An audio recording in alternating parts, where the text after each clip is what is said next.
हाँ जी खवातीन, जो घर बैठ के ऑर्डर करती हैं और फिर रिसीव नहीं करती।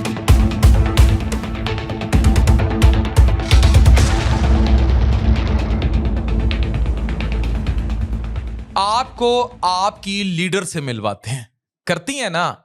ये शौहर अपनी हर उस बेगम से शेयर करें जिनकी वजह से ई कॉमर्स इंडस्ट्री पाकिस्तान में बहुत बुरा सफर करती है। मैं और doctor Nazish health e commerce को लीड कर रहे हैं पाकिस्तान में, और हमें यकीनी तौर पर उन खवातीन से गिला है जो फेक ऑर्डर्स करती हैं या रिटर्न्स कर देती हैं या शौहरों के नंबर डाल देती हैं। शौहर कहते हैं मैं तो मंगाया ही नहीं। बोरियत मिटाने के लिए इन सब की लीडर से मिलवाते हैं। जापान की इस 32 साला खातून मायो योशिडा की तस्वीर देखिए। उसने पूरे ई कॉमर्स सिस्टम को हिला कर रख दिया। एक बात मैं आपको बता दूं कि इस तरह की चीज भी आंसरेबल टू अल्लाह है। जब आप ऑर्डर झूठा देते हैं और आपके घर वो ऑर्डर लैंड करता है या आप रिटर्न कर देते हैं बगैर रिसीव किए, अगले का पैसा जाया करते हैं, तो इसका हिसाब तो होगा। उसने सिर्फ टाइम पास के लिए 230 फेक अकाउंट्स बनाए और कंपनी को $27 लाख का नुकसान कर दिया। मेरा मानना यह है कि डिजिटल दुनिया में हमारा एक बेजरर सा दिखने वाला क्लिक किसी दूसरे की हकीकी जिंदगी और मेहनत को मुतासिर करता है और इसका हिसाब होगा।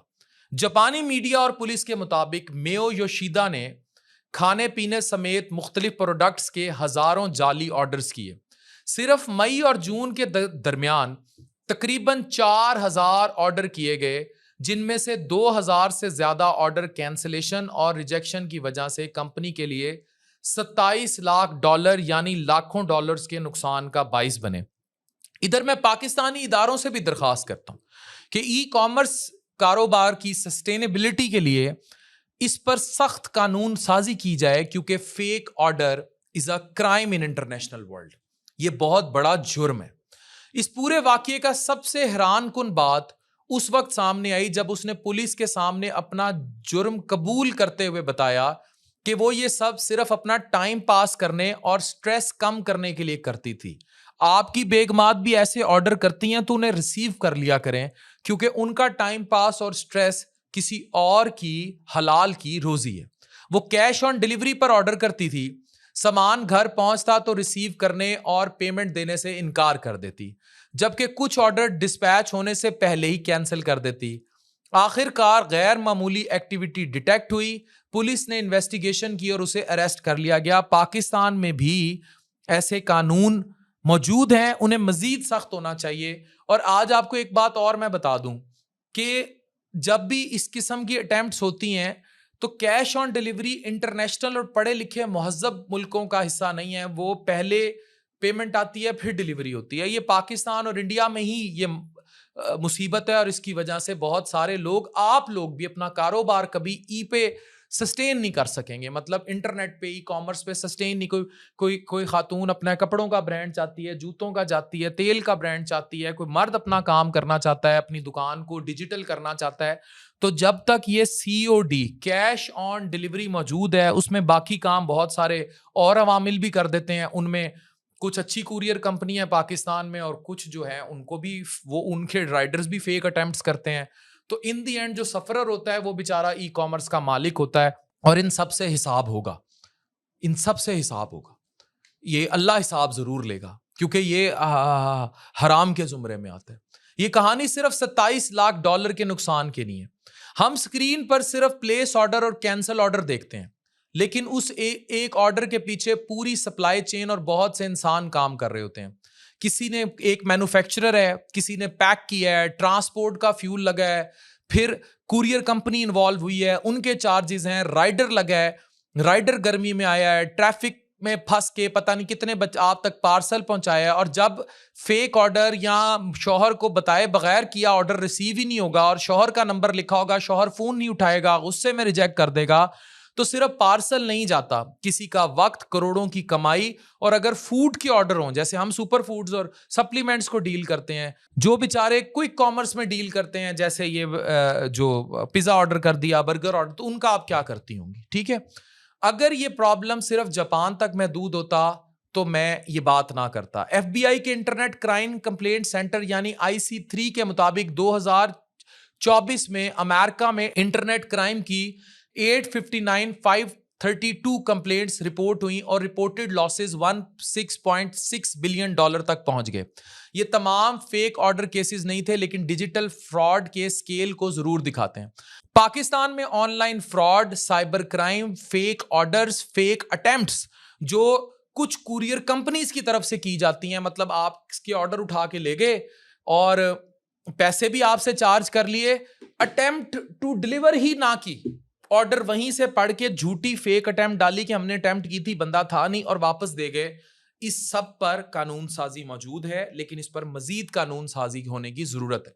National cyber crime investigation agency यानी NCCIA के हवाले से 2025 में 150,000 से ज्यादा साइबर कंप्लेंट्स रिपोर्ट होने की बात सामने आई, जिनमें फाइनेंशियल और ऑनलाइन फ्रॉड से रिलेटेड कंप्लेंट्स भी शामिल थी। पाकिस्तान में यह बात इसलिए भी बहुत इंपॉर्टेंट है क्योंकि हमारी ई-कॉमर्स इंडस्ट्री जो है वो अभी सांस ले रही है। जितने लोगों ने दुकानें खोली हुई हैं, इनको अंदाजा ही नहीं कि ई-कॉमर्स कितना बड़ा पोटेंशियल है, लेकिन इसको फेक अटेम्प्ट्स, फेक ऑर्डर्स और कैश ऑन डिलीवरी कत्ल कर देगी। ये होना ही नहीं चाहिए। हर ऑनलाइन स्टोर के पीछे कोई बड़ी कंपनी नहीं होती, कोई स्टूडेंट होगा, कोई मजदूर होगा। बेचारा मजदूर से मुराद ये है कि एक आम दिहाड़ीदार जो मोची जूते बनाता है, बच्चा उसका बेटा पकड़ के ई पे उसका काम ले आता है। कोई खातून होगी, कोई घरेलू खातून होगी, कोई शैम्पू, लोशन, कपड़े, जूते, बैग्स उनका काम करती होगी, कोई फूड का काम करती होगी। किस तरह वो बेचारे अपना काम कर पाएंगे? कोई डिजिटल गैजेट्स का काम करते हैं, तो आपकी इतनी तबाही मचाते हैं। आपकी थोड़ी देर की टाइम पास हो गया, लेकिन दूसरे के रोजगार पर आपने क्या किया? इस पर सख्त से सख्त कानून साजी की अपील है और टेक्नोलॉजी इस फ्रॉड को रोकने के लिए यूज हो रही है। मॉडर्न ई-कॉमर्स प्लेटफॉर्म ये सब हमारे भी ब्रांड्स में इंटीग्रेटेड हैं। Machine learning fraud detection, anomaly detection, device fingerprinting और बिहेवियरल रिस्क स्कोरिंग जैसे सिस्टम यूज कर रहे हैं। हमारे अपने सिस्टम्स में, हमारे ब्रांड्स में हमने इस तरह की इंटीग्रेशंस की हैं कि हम वो IPs और उन तक चीज़ों को हमें एग्जैक्ट लोकेशंस तक ये इंटरनेशनल सॉफ्टवेयर्स अब बताते हैं। ये multiple fake accounts, unusual ordering patterns और रिपीटेड COD रिफ्यूजल्स को आइडेंटिफाई करके सस्पिशियस ऑर्डर फ्लैग करने में मदद करते हैं। ऐसे सॉफ्टवेयर्स हमारे सिस्टम्स में इंटीग्रेटेड है। लेकिन हर कैंसिलेशन फ्रॉड नहीं होती, इसलिए AI के साथ ह्यूमन वेरिफिकेशन और कस्टमर प्राइवेसी का बैलेंस भी जरूरी है। पाकिस्तान में पीका और पाकिस्तानी पीनल कोड के तहत ऑनलाइन फ्रॉड के खिलाफ कवानीन मौजूद हैं, लेकिन ई-कॉमर्स में बहुत ज्यादा काम की जरूरत है। इस वाकये का एक बिहेवियरल एंगल भी है। हर अनयूजुअल बिहेवियर को मेंटल इलनेस कहना ठीक नहीं, लेकिन जब रिपीटेड हो तो कुछ लोग ऐसे साइकेट्रिक मसलों का शिकार होते हैं कि वो ऐसी हरकतें करते हैं। सबसे इंपॉर्टेंट बात यह है कि डिजिटल दुनिया वर्चुअल हो सकती है, लेकिन हमारे डिजिटल एक्शंस के कॉन्सिक्वेंसेस बिल्कुल रियल होते हैं। याद रखिए, टेक्नोलॉजी और AI कितनी भी एडवांस हो जाए, एक चीज कोई एल्गोरिदम रिप्लेस नहीं कर सकता, वो है अल्लाह को जवाबदही और इंसानी जिम्मेदारी। जेन्युइन मजबूरी में ऑर्डर कैंसिल करना अलग बात है, लेकिन झूठे ऑर्डर डालना, प्रैंक करना और वक्त गुजारी के लिए इस तरह की हरकतें करना, इसका हिसाब होगा। स्क्रीन के दूसरी तरफ सिर्फ एक ऑर्डर नंबर नहीं होता, किसी का कारोबार, किसी राइडर का पसीना और बहुत सारे जुड़े रोजगार के मजदूर होते हैं। Please take care.